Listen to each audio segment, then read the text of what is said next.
আসসালামু আলাইকুম। হ্যালো বন্ধুরা, কেমন আছো সবাই?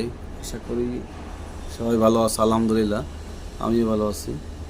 আজ আমি আপনাদের দেখাবো নতুন একটি light box, x right light box, যেটা বর্তমানে ট্যামা, ইউসপোলো বায়ারের জন্য এবং লিয়াংফাং বায়ারের জন্য রিকোয়ারমেন্ট, এবং অনেক ফ্যাক্টরিতে এটা ইউজ করতেছে। তো আমি আপনাদের আজকে এই লাইট বক্সটাই দেখানোর জন্য মূলত একটা কন্টেন্ট নিয়ে আসলাম। Spectral light QC. এই লাইট বক্সটা অনেকগুলো ফাংশন আছে, আমি আপনাদের ফাংশনগুলো দেখা দেবো।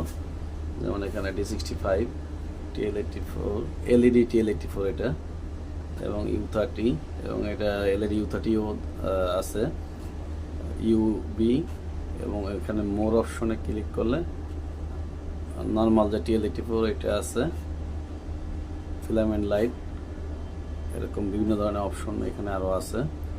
এবং এটা এখান থেকে ক্যালিব্রেশনও করা যায় অটো। এখানে লাইট বক্সের লাক্স কত আছে এবং কোন লাইটটি জ্বলতেছে এটাও এখানে সম্পূর্ণ ক্লিয়ারভাবে দেখা যায়। কত মিনিট সেট করা আছে লাইট বক্সটা, তারপরে এটা স্লিপিং মোডে চলে যাবে, এটাও এখানে দেওয়া আছে। তো আজ এই পর্যন্তই, আশা করি সবাই বুঝতে পেরেছেন। আসসালামু আলাইকুম, আল্লাহ হাফেজ।